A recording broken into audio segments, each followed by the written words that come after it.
Lorsque vous voulez avoir accès facilement aux membres de la famille, je pense que le mieux c'est de passer par le vieux père de la famille. C'est la personne qu'il faut voir d'abord avant de vouloir voir quiconque dans la cour en fait. Alors, si je commence comme ça, c'est parce que quelqu'un m'a posé la question à savoir comment je fais pour choisir les monnaies que je traite sur les futurs. Alors, il y a plusieurs critères qui rentrent en jeu. Voilà, il y a plusieurs critères, mais je vais essayer de vous détailler. Vous allez voir que c'est vraiment exceptionnel lorsque vous comprenez ces choses-là. Alors, ça, c'est l'évolution du Bitcoin. L'évolution du Bitcoin, Bitcoin contrôle à 60% actuellement sur le marché des cryptos. Donc, pour les précédentes vidéos, j'avais signalé la dominance du Bitcoin, ça fait 60% actuellement, comme on peut bien voir. Alors, si le Bitcoin est à 60% de dominance sur le marché, ça veut dire que l'évolution du Bitcoin indique à quelque part où les autres cryptos vont aller. Donc, si moi j'ai la possibilité d'analyser d'abord le Bitcoin avant d'analyser les autres, ce serait mieux que d'aller analyser les autres sans analyser le Bitcoin. Donc, si vous cherchez à avoir un des membres de la famille sans voir le chef de famille, c'est comme si vous n'avez rien, voilà, vous n'avez rien commencé d'abord. Donc, c'est là pour dire que moi, premièrement, pour trader les altcoins, je passe d'abord mes analyses sur le Bitcoin. J'essaie de comprendre le Bitcoin dans quelle tendance. Est-ce que vous voyez? Et quand vous regardez sur cette zone, quand vous regardez sur cette figure article-là, vous voyez, ça, c'est une zone qui est. Je n'ai pas besoin de vous dire que c'est une zone baissière. Vous voyez, ça, je n'ai pas besoin de vous dire que c'est une zone haussière. Ça, je n'ai pas besoin de vous dire que c'est une zone baissière. Et ça, moi, je n'ai pas besoin de vous dire que c'est une zone haussière. Alors, si vous avez la possibilité de voir l'évolution du Bitcoin dans ce sens, ça veut dire que généralement on trade dans une seule période. Donc actuellement nous sommes en 2023, 2024 plutôt. Regardez. Donc ça veut dire que logiquement, si moi je suis en train de vouloir trader, je dois juste savoir que l'évolution du Bitcoin actuellement c'est dans la tendance haussière. Donc il n'y a rien à dire, c'est une tendance haussière qui est visible pour tout le monde. Vous voyez, c'est une tendance haussière. Vous voyez, c'est une tendance haussière. Parce qu'on dit que dans une tendance haussière, les hauts sont de plus en plus hauts. Voilà. Les hauts sont de plus en plus hauts. Et les bas aussi sont de plus en plus hauts. Est-ce que vous voyez? Donc, si vous avez la possibilité de voir l'évolution du Bitcoin, ça veut dire que tout simplement, si vous voulez trader sur les autres altcoins, moi, personnellement, je cherche uniquement les opportunités d'achat sur les autres altcoins que je vais trader. Pourquoi? Parce que l'évolution du Bitcoin indique la tendance du marché. Si le Bitcoin est dans une tendance haussière et vous passez votre temps à chercher des positions de vente, ça veut dire tout simplement que vous allez être rentable dans certains trades. Mais il y a certains trades que vous allez rater. Et lorsque vous les ratez, il n'y a pas une possibilité de patienter pour que le marché puisse vous donner raison. Est-ce que vous voyez? Puisque moi je vous ai dit que lorsque votre levier est petit, vous avez la possibilité de patienter pendant 2 semaines, 3 semaines, 1 mois, 2 mois, pour que votre trade revienne dans le sens que vous voulez. Oui, puisqu'il y a des trades que vous allez prendre qui ne vont pas respecter ce que vous voulez exactement. Mais si vous avez la possibilité de voir la tendance du marché, ça veut dire que si vous tradez dans la tendance, même au cas où vous prenez un trade et puis ça ne va pas dans le sens que vous voulez, vous n'avez juste qu'à patienter. Parce que moi je vous ai dit, lorsque vous rentrez dans une forêt et vous êtes en train de vouloir chasser, votre priorité d'abord ce sont vos munitions. Parce que vous voyez, ce sont vos munitions. Ce n'est pas parce que vous voyez une proie que vous devrez chercher à tirer un coup. Non. Vous devrez chercher d'abord à savoir votre proie là est en train de viser dans quel sens. Bien viser avant de tirer. Est-ce que vous voyez? Donc là, le Bitcoin nous donne à chaque fois l'opportunité de savoir la tendance des crypto-monnaies. Donc toute l'année, depuis 2022, moi je ne cherche que des opportunités d'achat sur le marché. Et à la fin, vous allez voir la magie de cette stratégie. Alors, une fois que vous savez que le Bitcoin est dans cette tendance, c'est une tendance haussière, alors ça veut dire tout simplement que maintenant je dois chercher les opportunités d'achat. Ça, c'est bien acquis. J'espère que vous avez compris ça. Donc, autrement dit, vous ne devrez pas trader un altcoin sans chercher à analyser le Bitcoin. À moins que ce n'est pas corrélé au Bitcoin. Parce que la plupart des crypto-monnaies solides sont corrélées au Bitcoin. Si vous prenez XRP, si vous prenez Ethereum, si vous prenez ADA, vous allez voir que c'est corrélé au Bitcoin. Donc, ceci pour dire que quoi? Vous devez d'abord analyser le Bitcoin avant de chercher à analyser les autres crypto-monnaies. Donc là, vous êtes clairement compris, vous avez clairement compris que nous sommes dans une tendance haussière. Alors, si vous avez compris ça, maintenant nous pouvons parler des autres options, des autres conditions que vous devrez tenir compte. Alors, le deuxième critère, c'est que sur le marché des cryptos, vous allez voir que sur le marché des cryptos, si on prend par exemple le Bitcoin, vous allez voir que nous avons 21 millions de pièces de BTC. Ça, c'est le nombre de pièces totales de Bitcoin dans le monde entier. Et dans ça, il y a ce qu'on appelle le nombre de pièces en circulation, qui est environ 19 millions de pièces de BTC. Est-ce que vous voyez? Nous avons 19 millions de pièces de BTC qui est en circulation actuellement sur le marché. Ça veut dire que quoi? Dans le monde entier, il n'y a que 19 millions de Bitcoin dans le monde. Alors que le maximum même c'est 21. Et l'avantage de Bitcoin même est que les 2 millions ou les 3 millions qui restent là, c'est pas encore fini. C'est-à-dire que ce n'est pas quelque chose qui est disponible, qu'on peut injecter rapidement. Non, c'est quelque chose qui a été programmé et tout sera injecté sur le marché jusqu'à 2140. Est-ce que vous voyez? Avec le système de halving. Ça veut dire qu'actuellement même, on peut dire que le nombre de pièces maximum, c'est les 19 millions qui sont disponibles. Est-ce que vous voyez? Alors qu'il y a des monnaies où nous avons par exemple 10 milliards. Vous voyez? Nous avons 10 milliards ou bien 10 millions de pièces. Et ça, c'est le nombre de pièces totales. Voilà, ça c'est le nombre de pièces totales. Nous avons des monnaies comme ça, une monnaie X par exemple, 10 millions de pièces.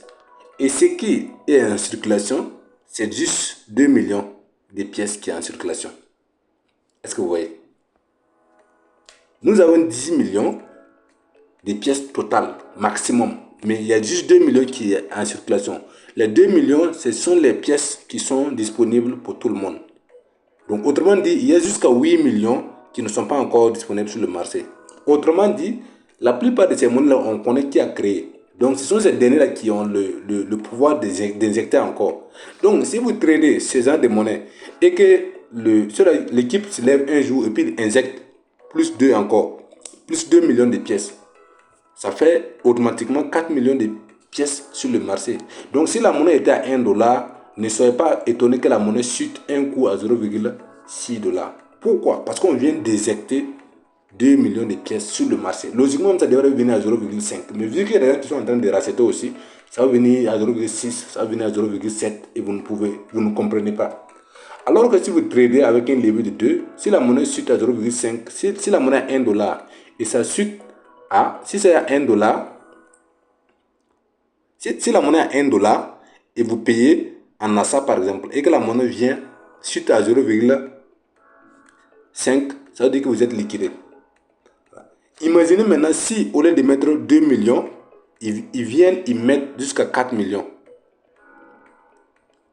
4 millions plus les deux qui étaient là. Donc ça fait maintenant 6 millions de pièces qui se trouvent sur le marché.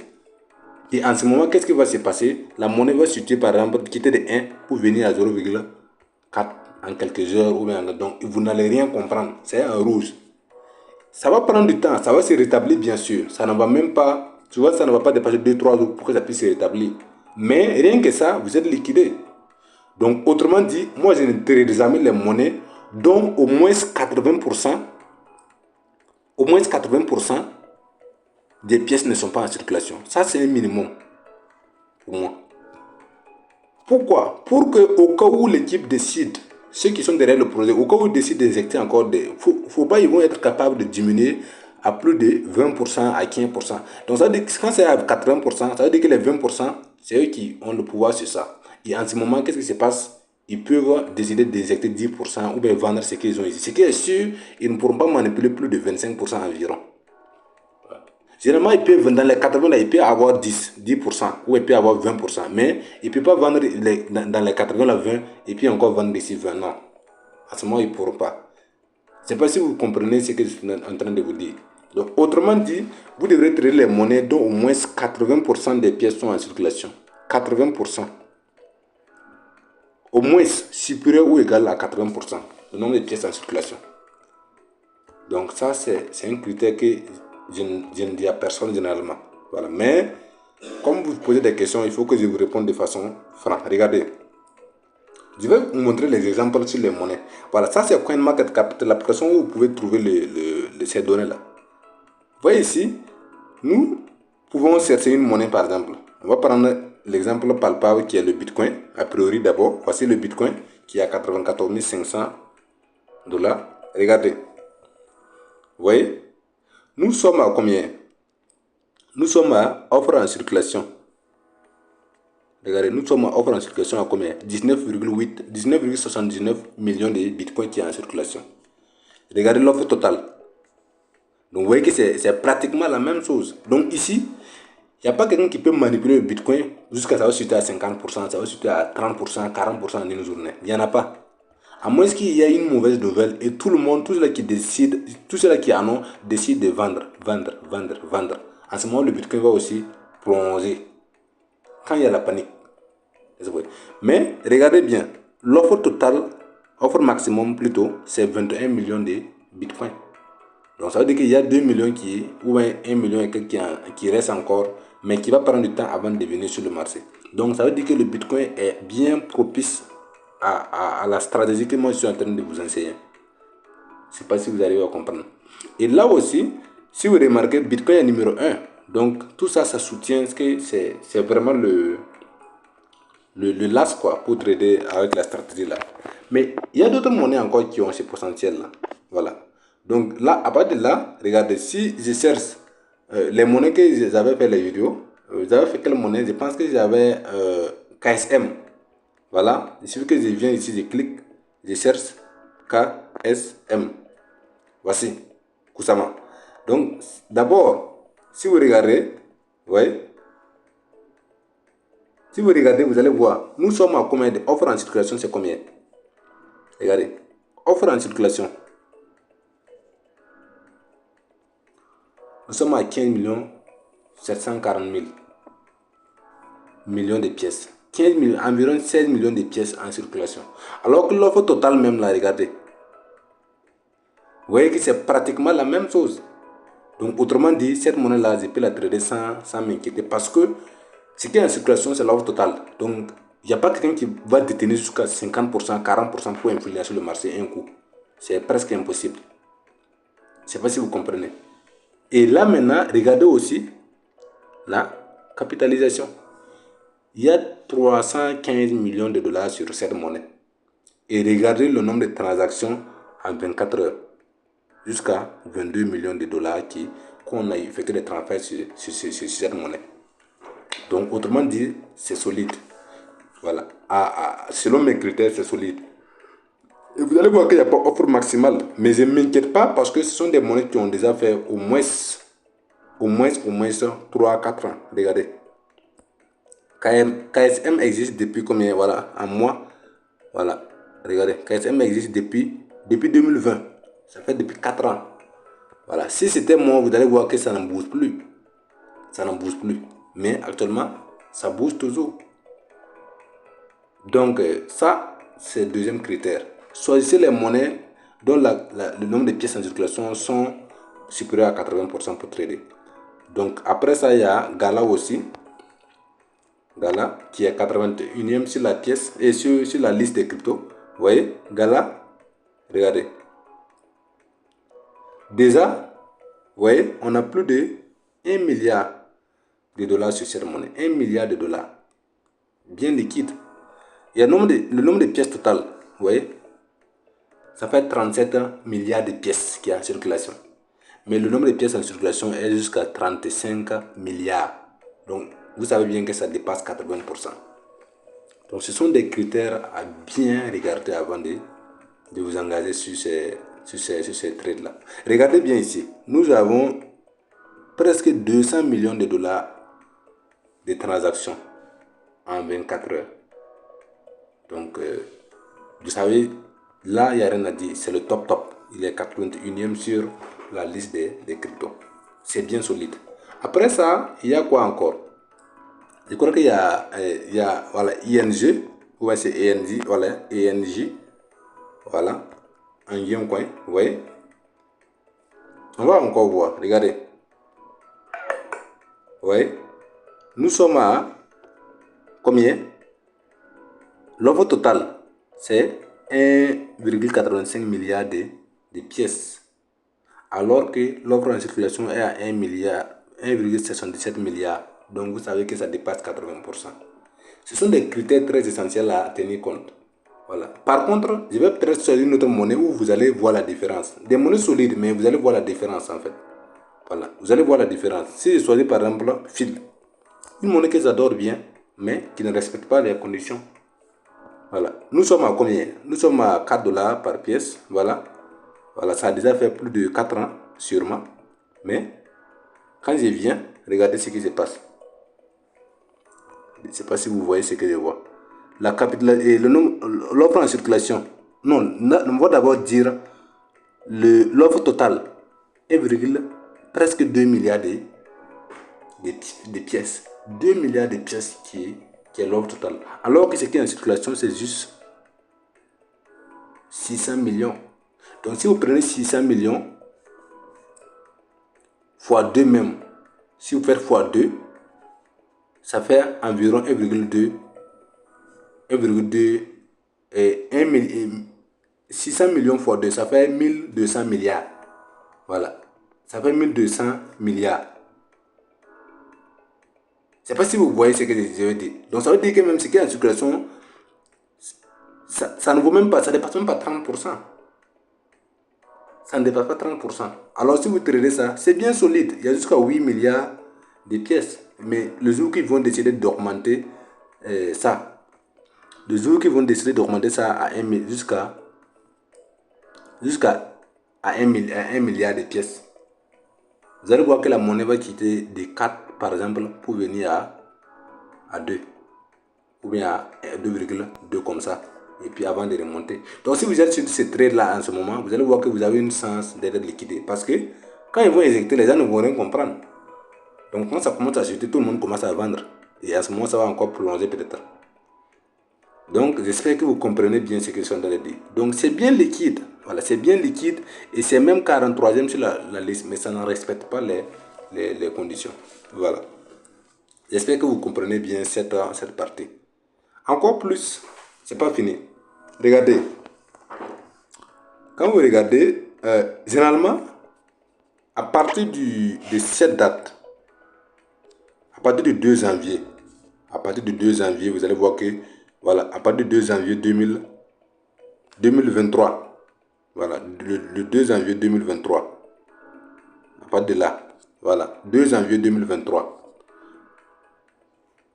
le Bitcoin a commencé à hausser. Donc, quand je pars par exemple sur, je ne sais pas, Gala, je vais voir ce qui s'est passé à partir du 2 janvier. Voilà, je vais partir sur Gala, USDT.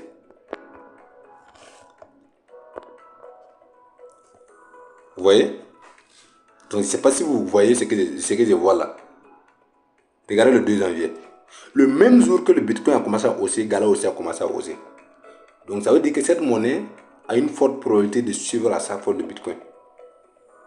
Une forte probabilité. Regardez, le même jour, le 2 janvier, regardez ce qui s'est passé sur le Gala. Voilà. Ça a commencé à hausser. Après, le Bitcoin a fait une correction et ça a commencé à corriger. Oui, c'est logique, c'est un altcoin, donc ça corrige sans problème. Donc, si je laisse encore ici, je regarde ici. Regardez cette date. À partir du 23, voilà, pour ne pas dire à partir de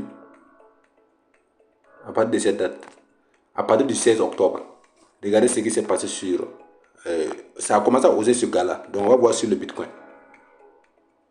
Vous voyez, c'était la hausse qui a engendré ça encore. Cette hausse-là qui a engendré encore la hausse sur le gars-là. Donc ça veut dire qu'à chaque fois que le Bitcoin fait une impulsion, le gars-là aussi suit, voilà, ça suit sans problème. Donc imaginez maintenant si vous êtes dans une position de vente sur Gala, alors que le Bitcoin commence à hausser, et vous voyez que ça hausse, mais vous êtes en vente sur Gala et puis vous patientez. Même si vous avez un levier de 1, vous serez liquidé sans pitié. Voilà. Donc ça, ça n'est pas négligé en fait. Ce sont des critères qu'on doit regarder absolument avant. C'est pour ça que je dis, si je prends quelqu'un 2 semaines et je décide de l'enseigner dans le trading de crypto, s'il est futur, si la personne est prête à accepter ce que je lui dis, une fois pour qu'il soit rentable. Parce que ce sont des choses déjà confirmées que je vais lui montrer en fait. Voilà. Mais vous avez la chance parce que ce sont les mêmes vidéos que je vais dire à la personne que je suis en train de vous dire. Voilà. Ce sont les mêmes vidéos typiques. Donc si vous suivez les conseils que je suis en train de vous dire, il y a une forte probabilité que vous soyez rentable. Voilà. C'est vrai, quand moi je vous dis de prendre le levier de 2, voilà. Levier de 2, vous allez voir que pour vous c'est trop petit. Mais je vous assure que si vous avez un bon capital, ça là, ce levier là, c'est pas petit. Imaginez vous avez juste, c'est un exemple, vous avez juste 10 000 dollars et vous faites x2. Vous êtes à 20 000 dollars. Imaginez. Et vous prenez un trade et vous montez juste à 30%. 30% de 20 000. Vous allez voir, ça fait, voilà, je divise. Ça fait combien? 30, 20 000 fois 30. Je divise par 100. Vous voyez? 2 fois 3, ça fait 6. Je ne sais pas si vous voyez. 2 fois 3, ça fait 6. Donc avec 3 zéros. Ça fait 6 000 dollars. Vous allez me dire que 6 000 dollars c'est petit. Avec 10, alors que vous avez juste 10 000 dollars. Sur un seul trade. Sur un seul trade. Donc ça veut dire que si vous appliquez cette stratégie, même si vous arrivez que dans le mois, vous avez juste ça. 6 000 dollars dans le mois, c'est pas petit. Vu que ça ne prend pas tout votre temps, vous avez le temps pour faire autre chose. Donc, pour être satisfait de ce que vous allez gagner, il faut d'abord être un peu liquide. Voilà, faut être un peu liquide et vous allez voir que ça marche très très bien. Je ne sais pas si vous voyez ce que je veux dire. Donc, après ça, donc je vais dire, vous devez d'abord regarder si les monnaies sont presque corrélées au Bitcoin. Vous devrez d'abord choisir la tendance du Bitcoin et vous devrez chercher des opportunités dans cette tendance. Ne cherchez pas, même si vous voyez l'opportunité et c'est dans le sens opposé du Bitcoin, ne prenez pas le risque. Parce qu'en cas de défaite, c'est pas ce que vous pourrez patienter pour pouvoir avoir raison. Parce que si ça corrige, le moment que ça corrige, cette zone-là par exemple, les altcoins peuvent faire ce qu'ils veulent. Voilà. Mais dès que le Bitcoin commence à faire cette hausse-là, je vous assure que les altcoins aussi commencent à hausser. Voilà, il n'y a rien à dire. Nous, il y a des hausses que nous s'attendons. Nous, on attend que ça hausse vraiment à une vitesse supérieure au Bitcoin. Mais généralement, vous allez voir que cette hausse-là, le minimum là est déjà là en fait. Vous voyez cette zone-là. Et si je pars actuellement sur Gala, par exemple, vous allez voir que cette zone-là aussi est là-bas. Je vais parler sur Gala. Gala.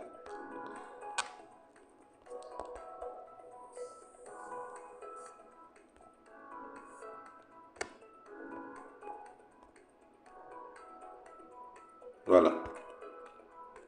Si je passe sur Gala, mon clavier ne vient pas, voilà. Vous voyez? Regardez. Est-ce que vous voyez la hausse? Dès que le Bitcoin a commencé à hausser, Gala aussi a déjà commencé à faire la hausse. Donc ça veut dire que dans les semaines à venir, vous allez voir qu'il y a une forte probabilité que le Gala revient vers là. Une forte probabilité parce que le Bitcoin est en train de hausser. Donc c'est à tenir compte pour pouvoir ne pas être liquidé. Donc après ça, vous allez voir qu'il y a encore une autre probabilité, un autre critère que vous devrez savoir. Alors, les monnaies sont classées sur CoinMarketCap. Ouais. Les monnaies sont classées sur CoinMarketCap. Donc, si vous venez sur ça, vous allez voir que vous avez la chance de savoir la monnaie que vous traitez est quelle sur la liste. Voilà. La monnaie que vous traitez est quelle sur la liste.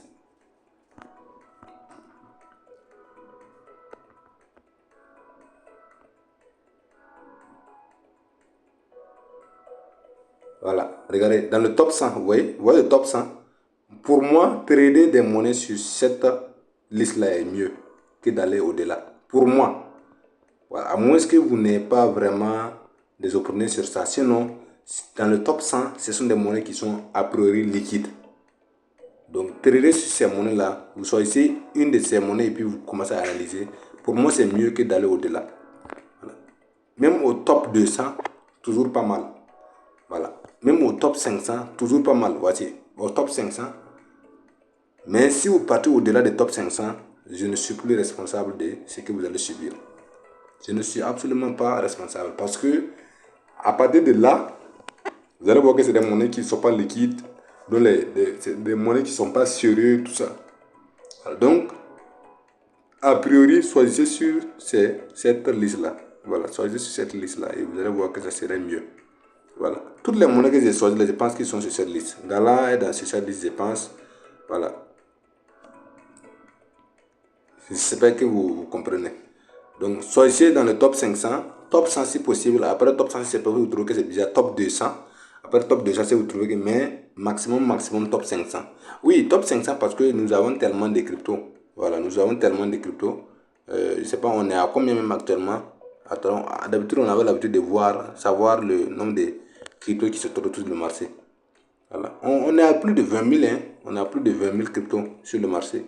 Donc, la liste est un peu, voilà, très très vaste. J'espère que vous comprenez. Donc, selon la stratégie que j'ai appliquée, regardez, si je décide d'appliquer ça sur le Bitcoin, vous allez voir ce qui va se passer là-bas. Si je décide, avec le levier de 2, si je décide d'appliquer ça sur le Bitcoin, voilà, BTC, USDT. Si je décide d'appliquer ça sur le Bitcoin,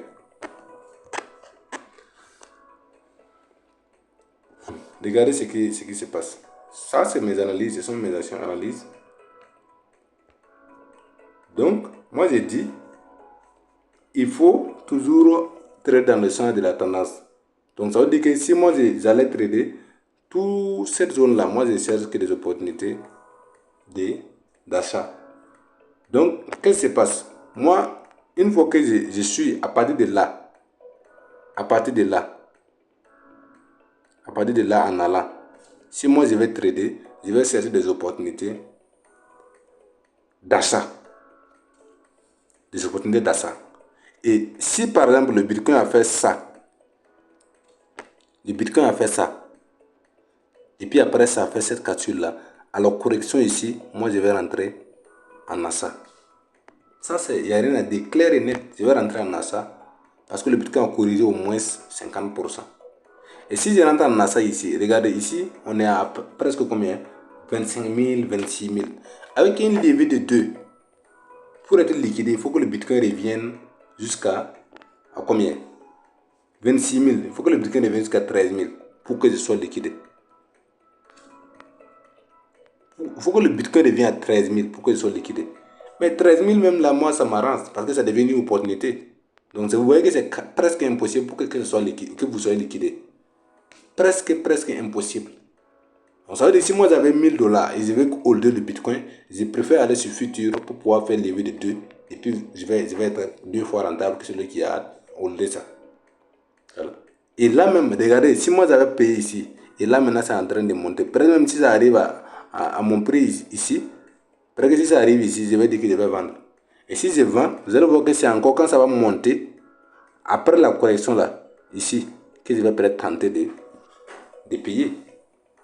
Parce que c'est le Bitcoin. Et même si je paye ça ici, à 40 000, pour que je sois liquidé, il faut que le Bitcoin réussisse jusqu'à venir à 20 000. À 20 000 comme ça. Alors que moi je vous ai dit, si vous par exemple vous payez à 40 000, que ça suit, si vous voyez, si ça vient même à 30 000, ça veut dire que c'est encore une autre opportunité pour prolonger votre... si vous rentrez encore, si vous upgradez ici, vous ajoutez votre capital ici, ça veut dire que votre stop loss va venir même traitement à 10 000 maintenant. Donc je ne sais pas si vous comprenez en fait. Et en ce moment, vous allez voir que vous êtes rentable sur ces trades-là. Voilà. Donc, c'est pour vous dire que quoi, si actuellement, moi je vais trader le Bitcoin, nous avons fait ça. On a haussé.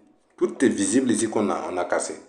Si le Bitcoin retrace, venir dans cette zone-là, ici, à partir de 60 000, 62 000, je suis prêt pour pouvoir entrer en achat. je suis prêt pour entrer en achat ici, à 60 000. Si je rentre en achat, alors je n'ai qu'à juste patienter que ça revienne casser à aller à 100 000. Au cas où, à 60 000, je rentre et le Bitcoin continue de chuter, si ça vient, mon prix de liquidation est à 30 000 en ce moment. À 30 000 en ce moment. Donc, au cas où ça vient à 40 000, je suis prêt encore à prolonger en ajoutant mon capital. À 40 000, c'est encore une opportunité. Donc, il y a une forte probabilité que vous soyez rentable sur ce trade. Une forte probabilité. Voilà. Et même si le Bitcoin revient, par exemple, si le Bitcoin revient ici, et je paye, et que ça continue de chuter, là, ça casse.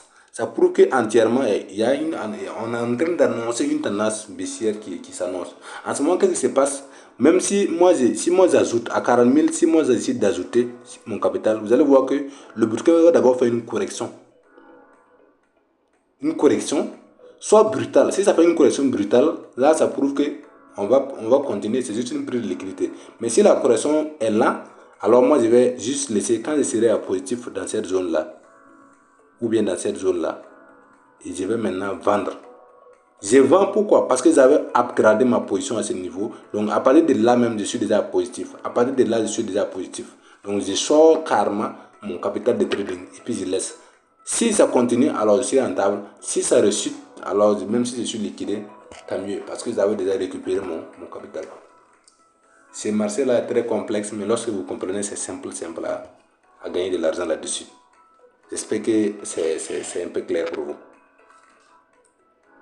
Donc, on choisit les monnaies liquides en tenant compte des réactions avec le Bitcoin. C'est-à-dire la corrélation avec le Bitcoin, c'est très important sur les cryptos. Voilà. Parce que si moi je trade par exemple le Bitcoin, je ne peux pas être liquidé, mais je n'aurai pas les mêmes gains. Je suppose que les altcoins sont plus volatiles par rapport au Bitcoin. Et effectivement, c'est vrai. Voilà. Donc, au lieu de trader le Bitcoin, non, je laisse le Bitcoin et puis je trade les altcoins qui sont solides, qui suivent le Bitcoin aussi. Voilà, j'espère que cette vidéo est assez claire. Voilà, si vous avez des questions, je suis toujours à l'écoute et on espère faire le maximum pour vous. Maintenant, je n'arrive pas à comprendre pourquoi les gens suivent les vidéos et puis ils ne partagent pas en fait. Voilà. Vous ne voulez pas aider les autres ou bien vous ne voulez pas que la scène grandisse en fait. Puisque vous voyez que le contenu est vraiment exceptionnel. Voilà. Vous pouvez liker, vous pouvez partager si vous trouvez que c'est abordable. Merci. Cause il doit se voir le succès possible en Afrique. Ciao, ciao.